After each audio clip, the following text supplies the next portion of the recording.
But otherwise, let's get to it. So I'll start with some useful resources for birding. The first and foremost thing I would recommend is any field guides you've got. I like hiking with this one in particular because it's light, but there are all sorts of field guides all over the country that talk about all the birds that are local to your area. Some of these are available in physical books. Others might be available online as an ebook or at a PDF. And still even some of them might be available at trailheads. So you might be able to read a little bit about some of the wildlife you're going to see. So be sure to check those out when you're out hiking outbound. I'd also recommend checking out the National Audubon Society if you haven't done that. Even more locally here, we have the Mount Diablo Audubon Society. They're located over in Pleasant Hill, and they're more than happy to help you talk about whatever bird happened to land at your feeder in your backyard. I'll jump next to the Cornell Lab of Ornithology, specifically eBird. A lot of what you're going to see today in terms of the photos and recordings, I've taken from that website. They're a great resource full of all sorts of bird guides and pictures and calls. A great resource to go looking for birds that you might have seen. And lastly, the most useful and important resource you can do with birding is practice, practice, practice. Birding is not a skill that you just pick up. I mean, you can pick it up, but it only gets better with practice. Cool. If you want to, sorry, Lisa's giving me a quick note here. You should be able to see the bird feeder live right now. If you can't, you should be able to swap video and go over to the bird feeder if you would prefer to watch that and just listen to me, but you know, I won't mind. All right. So some other resources you can use to attract birds. You might want to make your backyard a bit more bird friendly. There's all sorts of information out there about what you can do. So if you have any specific questions about your yard, I'd recommend contacting your local nursery or maybe your local chapter of the California Native Plant Society or other native plant societies if you're outside of California. They should be able to help you recommend certain plants and trees and shrubs to plant that'll attract all sorts of birds. In general, these are some probably broad-ranging tips, I would say. You want to plant a bunch of different types of food and habitat types that are going to bloom and be active all throughout the year. The last thing you want is to just only put out something that's going to grow for a month or bloom for a month, because then you've got 11 months where there's nothing happening in your yard. So you want to have a diverse array of all sorts of plants and tree types. You're also going to want to focus on different types of plants that are going to have different types of foods. Sometimes it might just be flowers that are attracting beneficial insects, or flowers that are going to provide seed for birds, or sometimes those flowers will provide nectar or fruit or berries or something.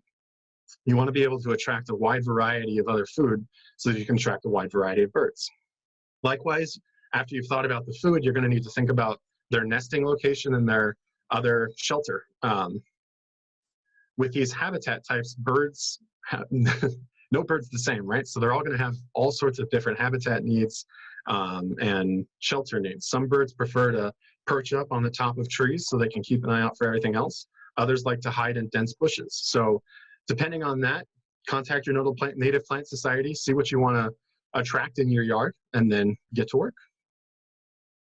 Here's a video I talked about for some of you that were just in the beginning. We're not going to watch it today, but this video I can send out to our Eventbrite registrants later, but it is linked on our Eventbrite page. It's also on our RCD YouTube page, and will probably be on our RCD Facebook page at some point.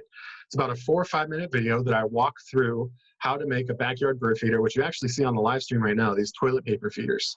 So I talk through how I made those. You get to watch me do it. It's really easy. I designed it to make it something that you should be able to make from around your house right now, given the shelter in place order. Everything you see, I didn't have to go out and get. You know, I have extra toilet paper rolls laying around. I have extra bread laying around. I had peanut butter. I had twine. It's a pretty easy, simple, do-it-yourself activity. Great for young kids that are looking for something to do in the afternoon, because then you can put it out and watch the birds come by. So look for that later. And now we'll get started with birding and how you do it. But I did want to start with one of my favorite quote about birders. So the difference between a beginning birder and an experienced one is that beginning birders have misidentified a few birds, while experienced birders have misidentified thousands. So don't feel bad that you might have misidentified a few birds. I'm by no means an experienced birder. I've probably only misidentified a couple hundred. But you know, practice, practice, practice. You only get better by continuing to try and identify them and do your best. But hopefully with some of these resources I talk about here in the next minute or two, or how to bird, we'll get better at it. So we're really looking at 4 different things when we see a bird. First and foremost, or I guess I'll jump into more detail here in a second on all of these, but you're going to want to look at the size and shapes of these birds, try to get your best picture for them, any color patterns that might be on the bird, specific behaviors the bird's doing, or just the general habitat that you're observing the bird. So start with size and shape and keep it as simple as you can. Is the bird large? Is it small like a hummingbird? Is it large like a raptor or a goose? Try to categorize it by maybe 3 or 4 sizes. I like small, medium, large, and extra large.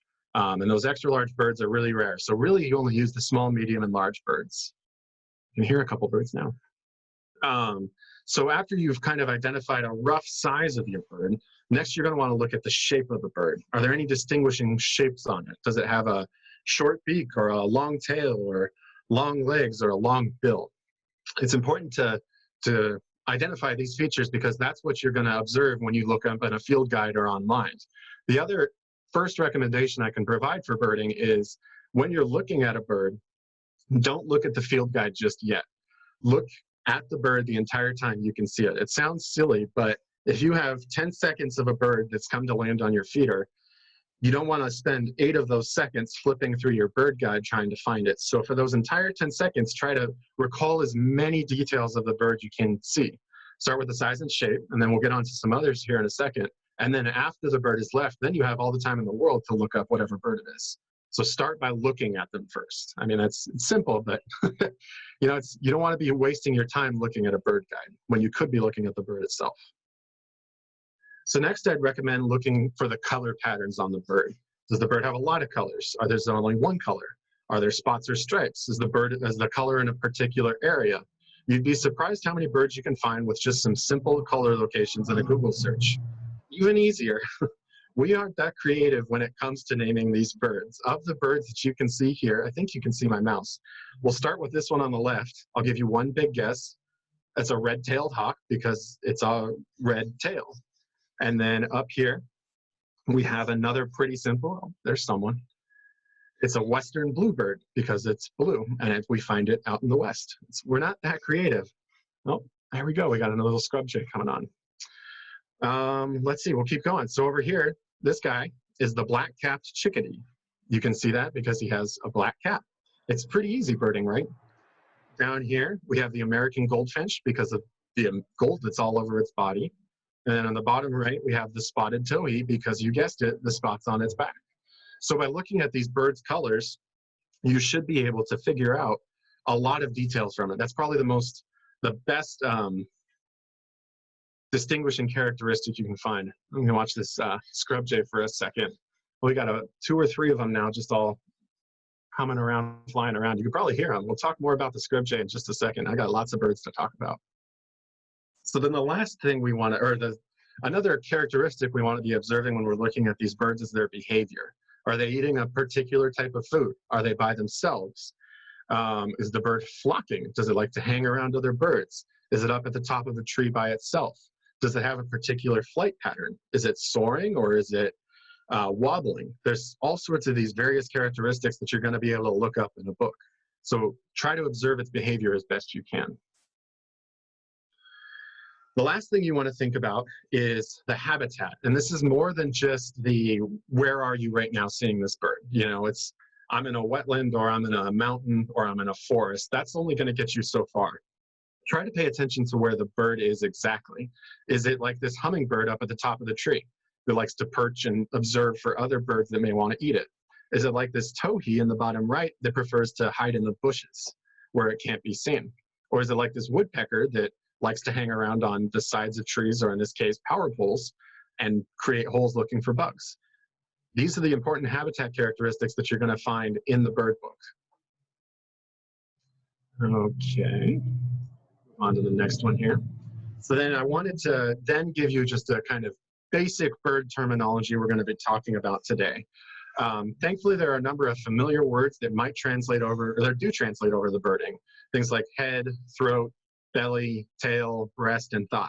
And those are all pretty familiar terms. There might also be some unfamiliar terms you might hear today that are actually pretty simple once you get to know them.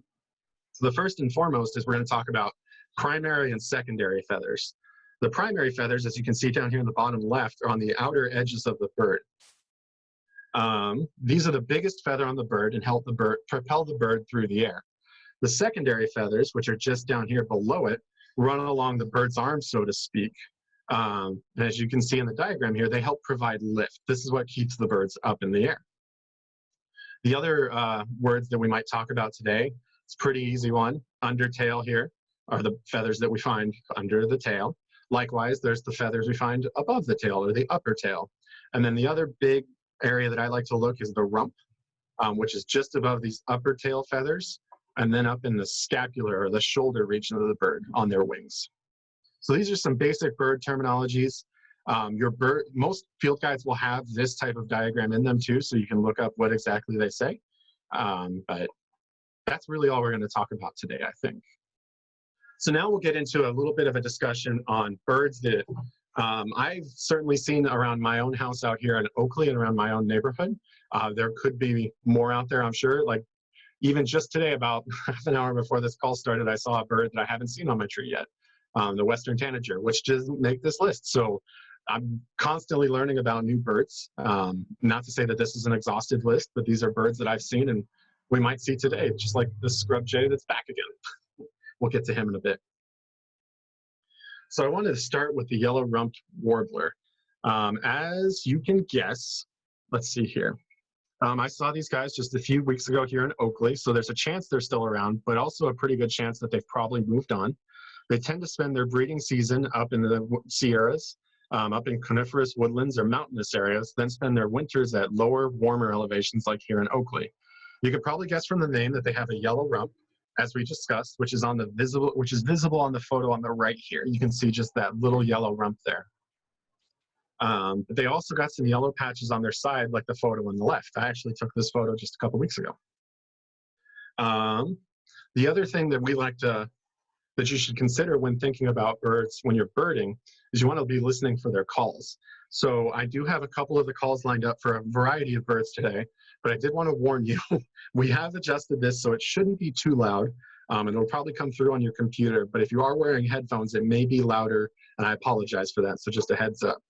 So I'll start by playing the song of the yellow-rumped warbler.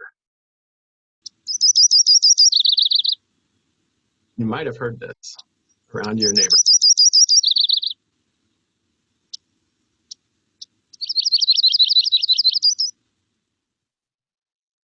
And then I'll play the call.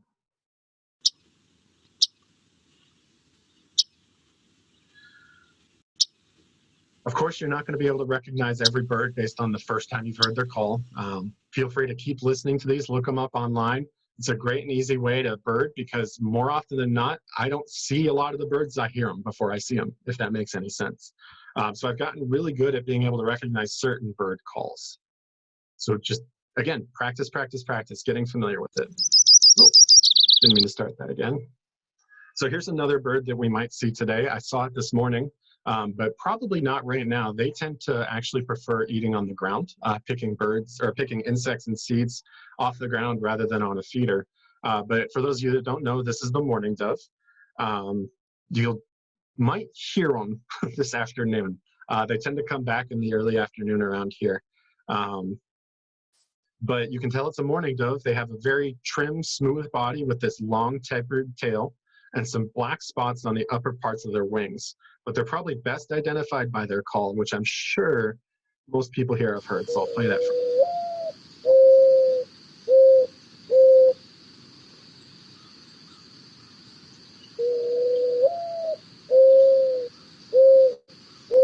You can see why they're called a mourning dove. They sound like they're mourning. It's a very mournful little woo-woo. Some people, yeah, have confused this with an owl call. It is not an owl call. Those are much, depending on the owl, are going to be more hooty than this mournful, slow. I'll play it for you again, just in case. You can see it's very mournful and very slow. So there's a good chance too, I'll let this call finish, that you've probably seen one of these birds. They are our most abundant bird here in the United States, with an estimated population of about 350 million. So that means there's just about one mourning dove for every person in the United States right now, or a little over. So there's plenty around. In terms of seeing these guys, I see them all over the place, on light posts, on telephone wires, on rooftops, and on fence tops. I'm sure many of you have seen it. So it's a very common bird. Hopefully you see some soon. So next I'll jump onto the Anna's hummingbird, and I'll actually have to give photo credit to my in-laws. They took this one. Thank you, guys. These are fairly common up and down the West Coast, even into Mexico and Canada. If you've seen a hummingbird in your backyard, it's probably a decent chance that it was this one. They're characterized by these deep rose red throats and heads, and then grayish underparts and a very deep emerald back. I frequently hear them call. It's not a very loud call. I'll play it here. Just a very sharp.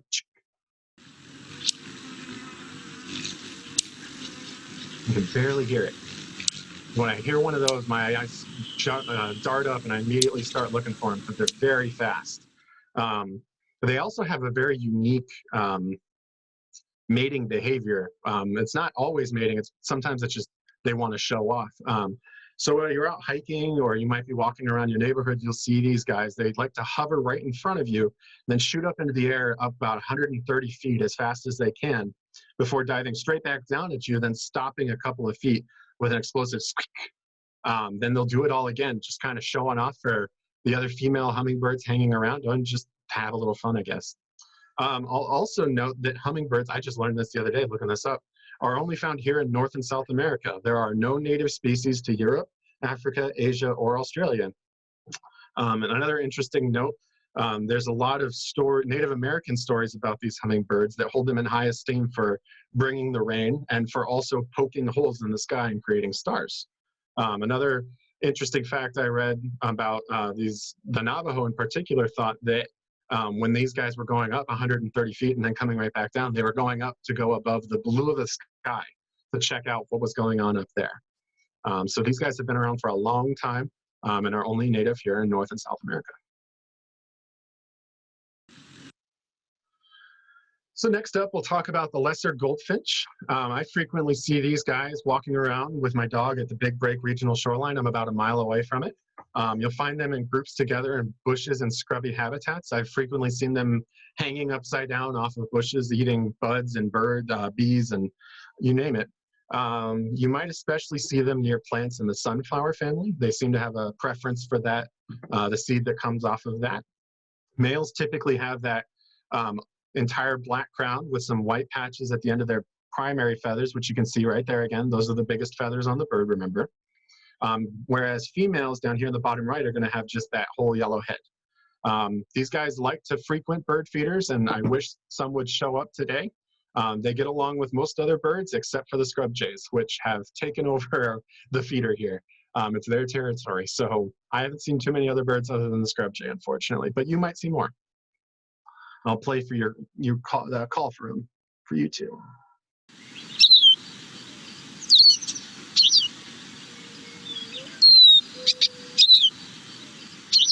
Always be listening. That's what you got to do when you're birding. You never know what you're going to hear. All right, here's the bird that's probably most common that we're going to see today. We've already seen it a couple of times. It's the California scrub jay, or as the Western scrub jay, some people call it. You'll find them all throughout California, Oregon, and Washington. And they're characterized by the clean white underparts compared with the gray back and these dark blue wings. They're our blue jay. That's found on the East Coast. This is the California version of that, so to speak. But just like the mourning dove, there's a pretty good chance that you guys will hear these guys before you see them. Although when you see them, they're a blue flash. So I'll play for you their call here, and I will warn you, it's raspy and very aggressive. So it may come through as loud, but I think I've adjusted it so it shouldn't be so bad.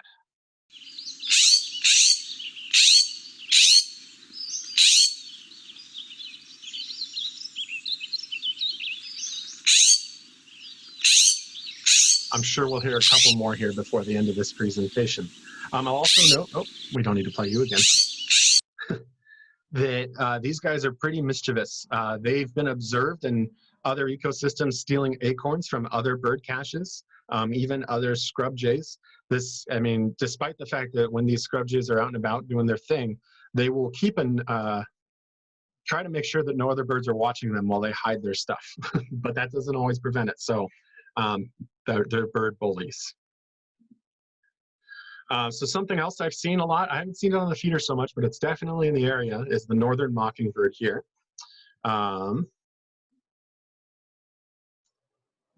So the northern mockingbird, you can tell, has a pretty distinctive tail and body shape. They're characterized by these white outer tail feathers, which you can kind of see over here, and then these white wing patches that flash in flight. So down below is this bird that's about to take flight. So these birds are very flashy when they take off, and they're hard to miss. They also are a little trickier to identify by sound because they have, their call is pretty, I'd say, unique to them, but they are very good at repeating sounds. These birds have been observed. The males can learn up to 200 songs, imitative songs, over the course of their life. So I'll play the call for you first and then the sound.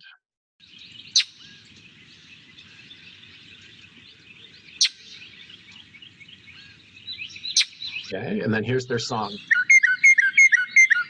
Every single one of these is the same bird, just impersonating other birds.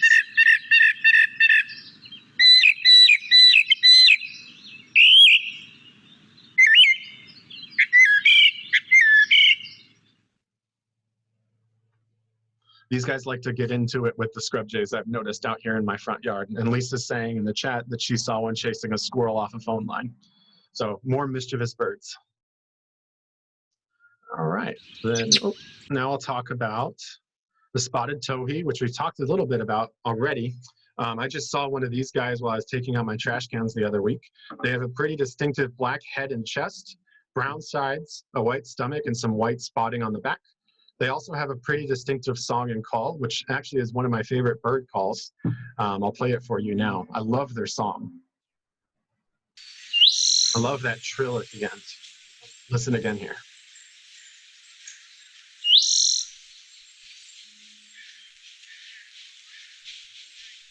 And then their call is entirely different. More like a question, like, what's going on?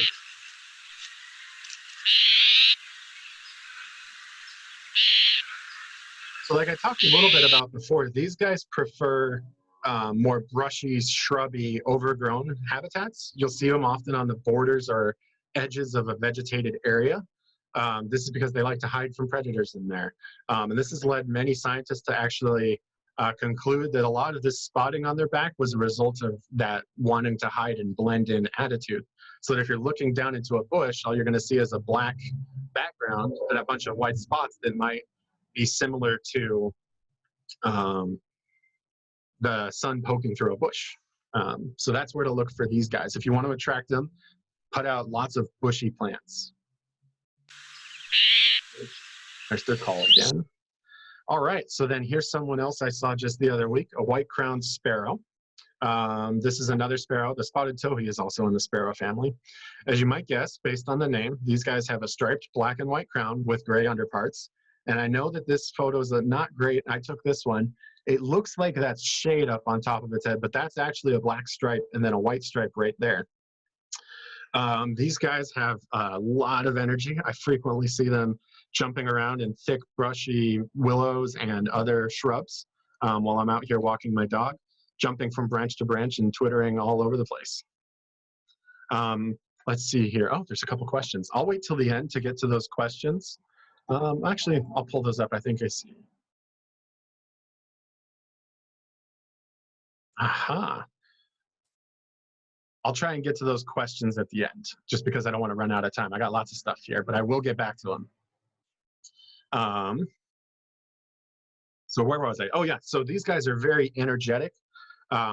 Some have been tracked migrating as far as 300 miles in a day, which is pretty crazy for a bird their size. And this last part, I don't know what to make of it, but sometimes scientists interested in the way that these guys move around and are so energetic hooked one up to a treadmill and made it run at about a third of an hour pace for an hour. and they did it without tiring out. I'm not sure how you get a bird to run on a treadmill, but they did. So the takeaway from that is that these guys are really energetic. You'll see them jumping all over the place. So I'll play their song here for you. And I'll answer the question that Ariana asked. So this is their song. You notice it's much more melodic and I'd say attractive. It's because they're trying to attract other birds potentially with this, or they're just feeling good. Songs are what they use to communicate that all is well in an environment, that things are going well, there's no predators. Where you might hear a call is when they feel threatened, or there's they want to alert the rest of the flock to various other predator birds that may be in the area.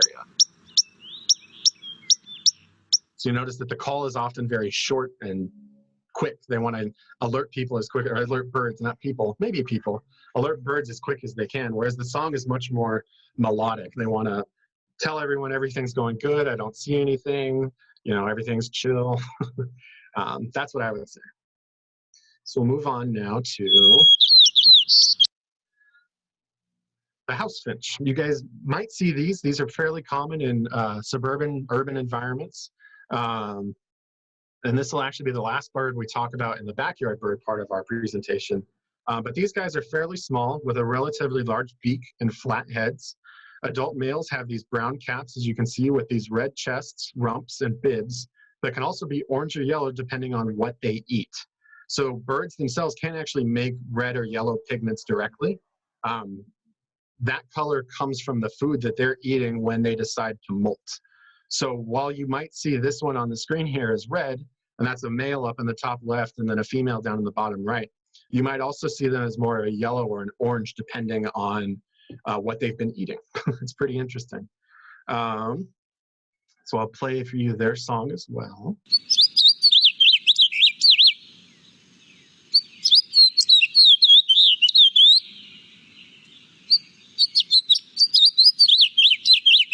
Again, just letting other birds, everything's well, everything's good, there's nothing going on. And then, hey, a predator showed up, let's get out of here.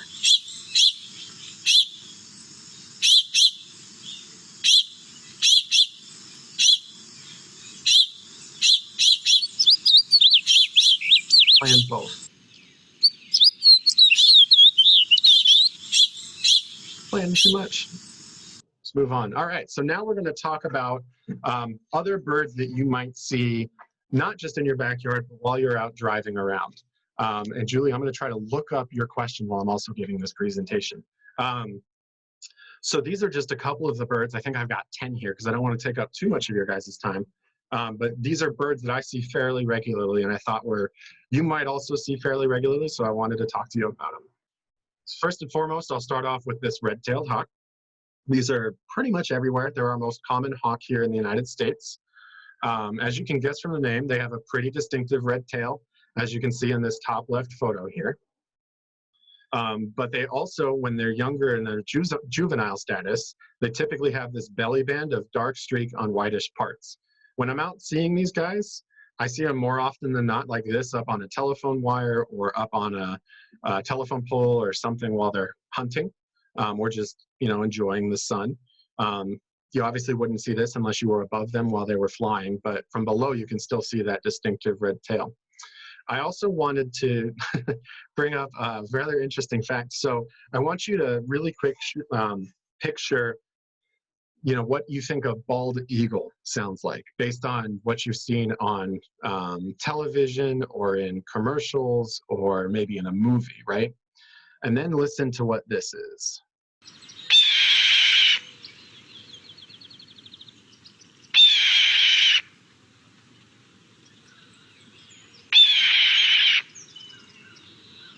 So, as you can probably guess, that's not a bald eagle. That is, in fact, the call of a red-tailed hawk.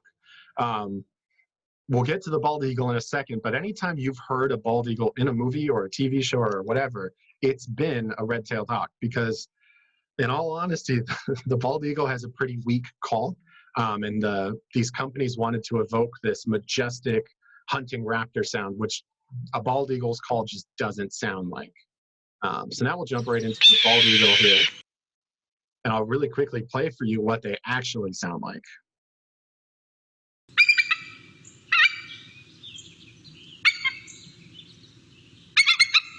Not quite the same thing, is it?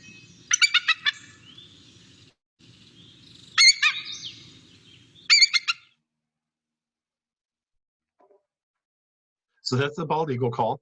I'm not going to spend too much time on them because I imagine most of you know what they look like here. That's great to hear, Julie. And I did find out that, yes, we do have, I don't know if we have red robins, but we have American robins here. I haven't seen them on the feeder, but I'm sure they're all throughout the county.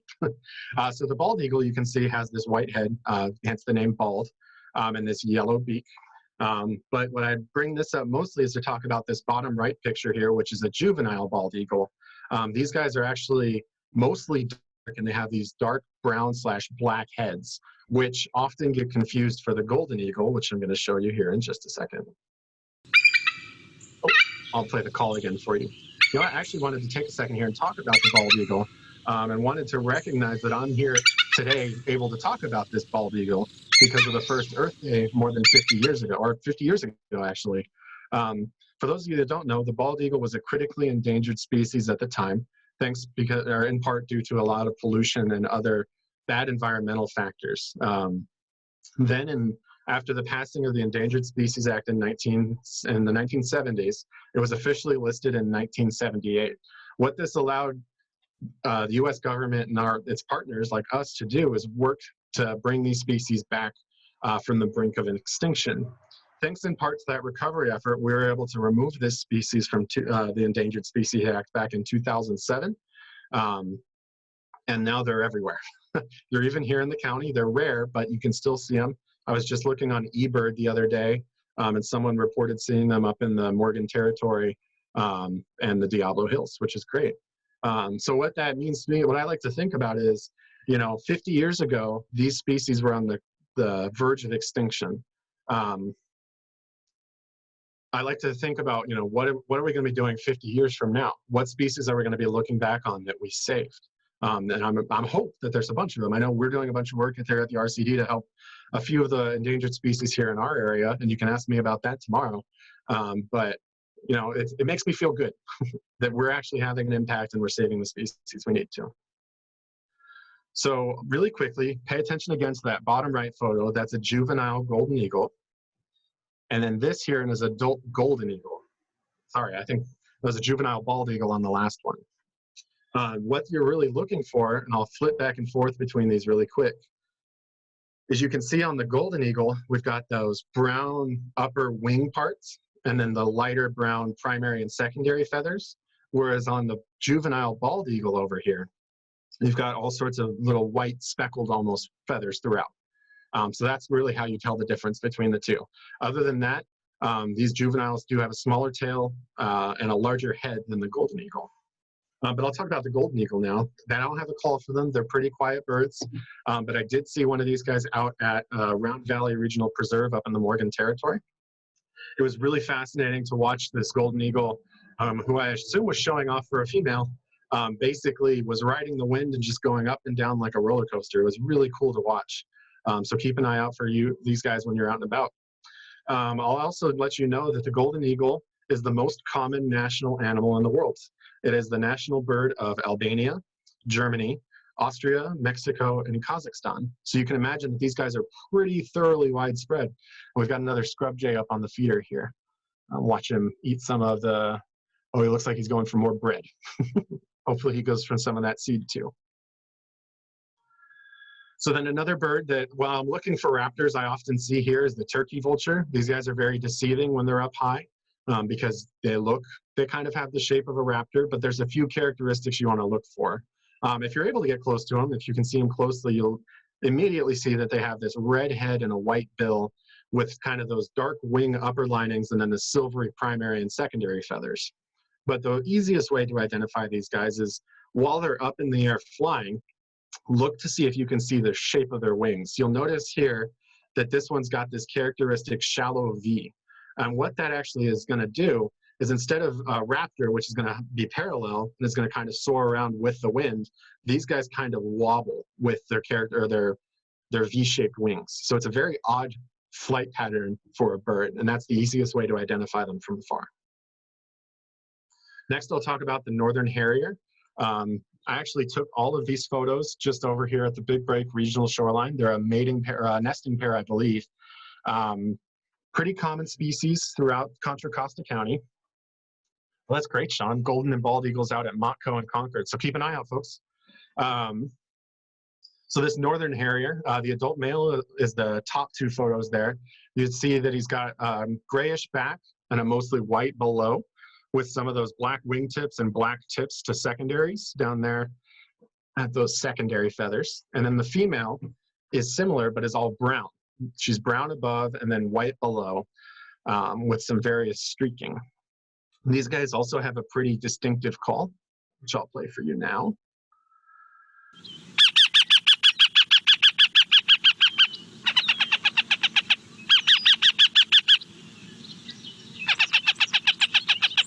I'll stop that. I'll also say that these guys are pretty easy to see while they're out hunting. Most other raptors are way up in the air trying to survey everything, and they have excellent vision. These northern harriers actually are really only about 10 or 15 feet off the ground while they're hunting, at least, which is why I was able to get such a close-up photo of them. Yeah, I think that's all I want to say about them. Be sure to, I mean, they're all over the Big Break Regional Shoreline. Like I said, I see them. It's been almost a weekly occurrence. So now we'll talk about, too, the white-tailed kite. These are a pretty unique bird.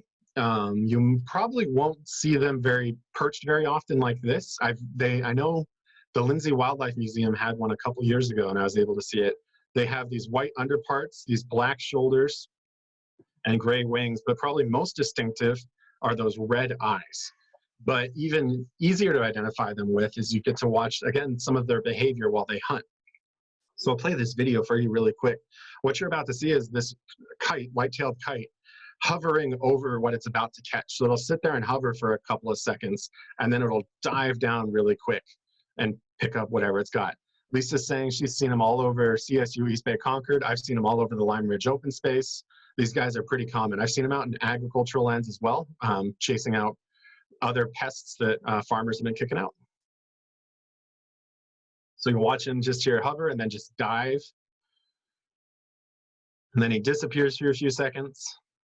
And then he just takes off with something freshly caught. It's a pretty cool behavior to watch. I'm sure they're all over Contra Costa County, so keep an eye out.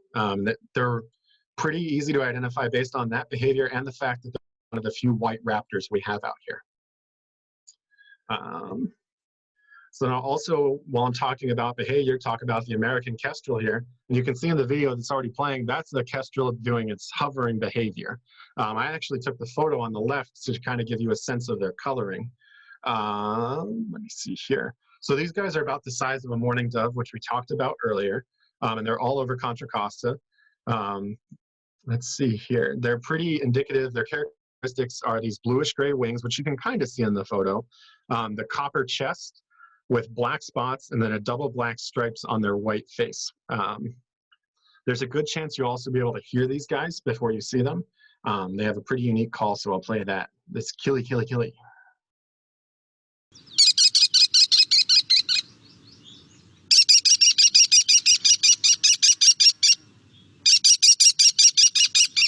So these guys might use their call to alert of other predators because these are some of the smallest raptors we have here in North America, which means other raptors are eating them. You can see from their, 2-foot wingspan that they're small, they're quick, but they can't get away all the time. So they too have to have that call to warn away other predators. Okay. So then I'll end here with a few more birds that I see that I wanted to talk about. This is a red-winged blackbird. You can probably guess based on the name what its colors are. It's not that common. I've seen them all throughout eastern Contra Costa especially. They like to hang around the agricultural lands, the periphery of them, and go hunting for insects and all sorts of stuff out there. But this photo I actually took up in the Morgan Territory. So they are pretty widespread. So you can see from the photo here that they're all black, save for this red shoulder, actually. But what you can't see, and I'll show you a better picture here in a second, is that there's a small yellow thin line in there, too, of feathers. But more often than not, you can also recognize them from their pretty distinctive voice here, which I'll play. They have that gurgling, very liquid-sounding call. I mean, I hear that, I immediately think I'm standing out in the middle of a farm field somewhere. So I'll compare that to the tricolored blackbird, which is very similar to the red-winged blackbird, except for instead of that yellow patch, which I'll show here in a second, they actually have a white patch in place of that. They also tend to have more pointed bills and beaks, or more pointed bills and wings than red-winged. They also have a slightly different call that's a bit more grayish. So now you can see them side by side and see the difference between them. There's a good chance if you're out there, out and about looking for these birds, that you're going to see this one here on the left, the red-winged blackbird. You can see that little yellow line there now, because the tricolored blackbird over here on the right is actually a species of concern right now. It isn't quite listed, but there have been a couple of groups that have tried to petition to get this bird included within the Endangered Species Act. There's also been a lot of work by individual farmers to try to create more habitat for these guys, since both species kind of prefer being on the edge of farm fields. So then I think this is the last bird I'm going to talk about today. It's the barn swallow, one of my actually favorite birds. They're very, very small and quick and agile, and they also have these very striking colors, which you can see here. They've kind of got this, what is it here, the reddish-brown throat, the cobalt blue and black upper parts, and then a nice tawny or cinnamon-colored underparts. So that's I'd say you're lucky if you see them on the ground like this. More often than not, you probably see them like this. This is a photo I took. These are actually, the easiest way to tell that these guys are swallows is they're going to be darting all over the place up in the air, but they've got this deep, long, forked tail. And while they're out there, darting about, they're looking for insects. They also like to make habitat out of human structures. So hopefully you haven't encountered this, but they like to create these mud cup-shaped nests that kind of stick up on the ledges of houses or barns. That's where they nest, and then they move on and breed down in Mexico, I believe. But you can also imagine, based on their beautiful coloring, that they were very highly coveted back in the early 1800s for hat making. People would take the feathers from them to put in hats. We almost drove them to extinction as a result, but actually we saved them in part because of a naturalist at the time. His name was George Bird Grinnell, wrote a pretty loud editorial decrying the use of these animals strictly for their feathers. This letter, in combination with a couple of other things, ended up leading to the formation of the Audubon Society, and then actually set about the conservation of these guys. So we get to see them now because of the work that was done then. I guess they have a pretty, you'll hear them in bunches too, they have a pretty unique call. It's a very loud, chittering beat or sweet single double bit. All right, so I think, yeah, that ends it for today. Those are all the birds I wanted to talk about. Thanks for joining me, everybody. I'm sure there's tons of birds out there that I could continue to talk about, but I don't want to take up too much of your time, especially when we've got so much more exciting stuff coming up. Check back with us in just a little over an hour here. Like I said, Lisa's going to be talking about how to be a citizen scientist at home. Take what you've learned here and see how you can apply it to help us and other conservation organizations. Once again, that'll start about 3 o'clock. I'd also suggest checking out tomorrow's activities, specifically, I guess, the What's in Your Watershed activity with our Executive Director, Chris Lim. It's mostly for elementary school age children, but all are welcome. We're going to be doing a quick little activity to instruct kids about what a watershed is. This should be good. We're also going to have a staff Q&A tomorrow, like I mentioned earlier, at 3 o'clock. So come ask me any questions about my work or other RCD work. Yeah.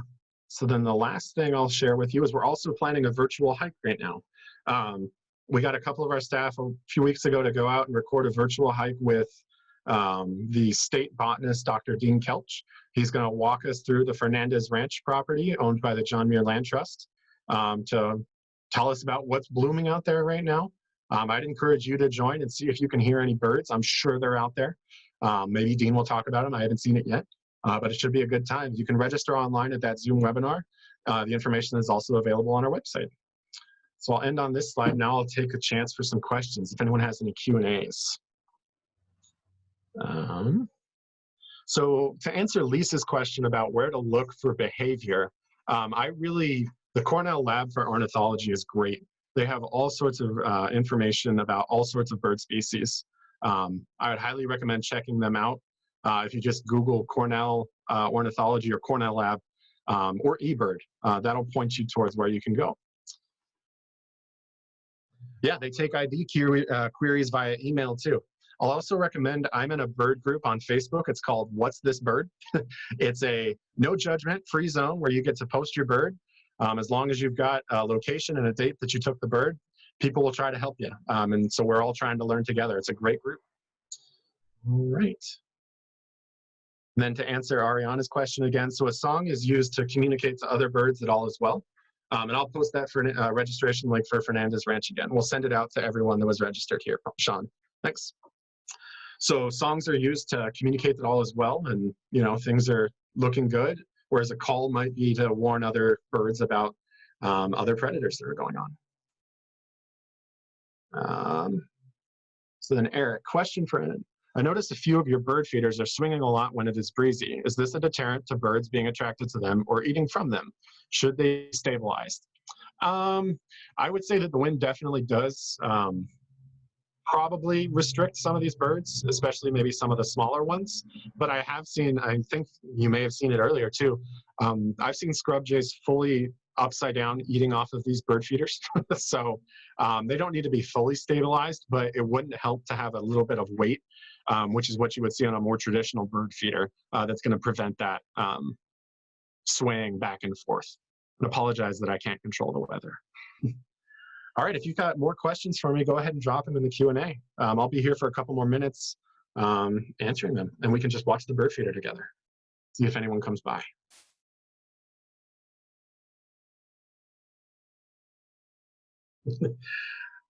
That's interesting. Heidi said that while she was watching this presentation, she's actually my neighbor out here in Oakley. She's going to be having a presentation later this week about the invasive weeds of the Delta. So feel free to tune into that. But Heidi lives on a farm, and her chickens were reacting to the calls of the predators. So it must mean they're good calls, right? Put up the schedule again for the various activities we have going on throughout the week.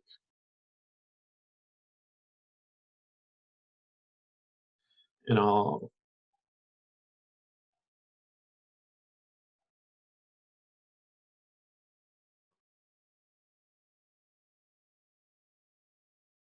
so I think, there's the website to register for the hike, but I think someone can put that for me in the chat. It's also available if you go look on our RCD website. That's ccrcd.org. So I believe right now, while we're sitting here watching, if you want to maybe right-click on the video, I think we figured out you can't do that. Maybe not. But I'll stop my screen share, and that'll just be me. So you should be able to get a pretty good view of the bird feeder at this point.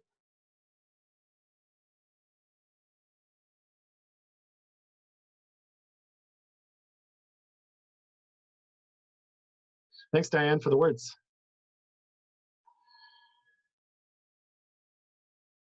To answer, so Chris asked, are hummingbird feeders really good for hummingbirds? Does it make sense to put many out? I wouldn't put too many out because hummingbirds can be territorial. I've seen a couple on my feeder out here. Really, it's kind of hit or miss. Sometimes they come, sometimes they don't.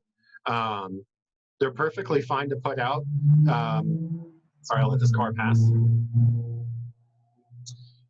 What I've got in that bird feeder is a very sweet water mix. It's 4 parts water to 1 part sugar. So I think I have 2 cups of water in there with a ½ cup sugar. That's really what you want to put out there for hummingbirds. Do not buy anything that has those red dyes that say they'll attract them. They'll actually harm the hummingbirds. But just some basic sugar water in a bird feeder like that should work just fine. I would recommend, if you want to put multiple out, probably space them out because they can get territorial. And I don't think you want to watch hummingbirds fight in your backyard, or at least listen to it.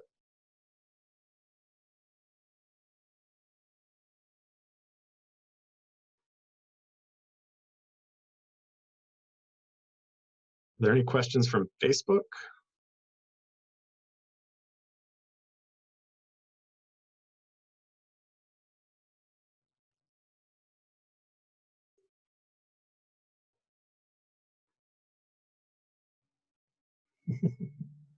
Hi, Camilla.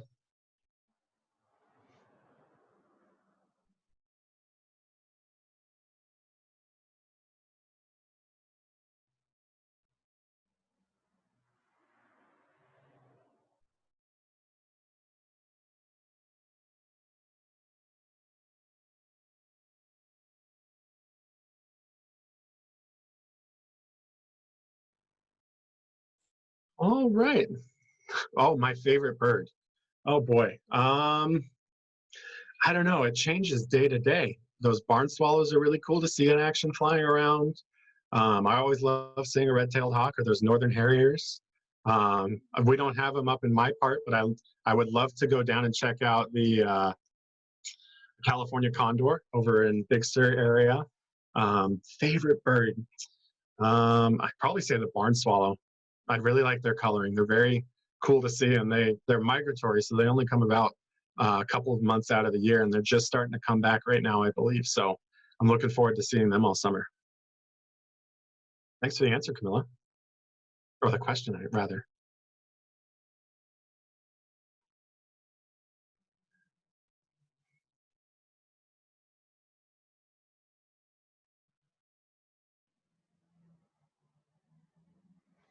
All right, I'll give you, oh, I'll wait, let this truck pass.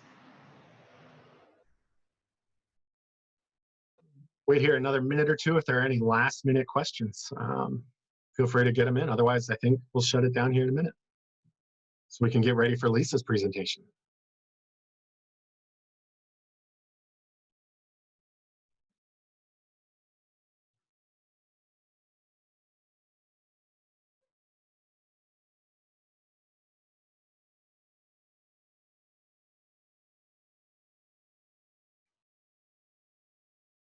All right, seeing no more questions, thanks again for coming. I'll see you tomorrow if you come by for our staff Q&A. Feel free to come ask me any questions about my job or about other work going on in the Contra Costa RCD. Likewise, stick around here for Lisa's presentation in about an hour. Thanks for your time, everybody. Have a good day. Happy Earth Day.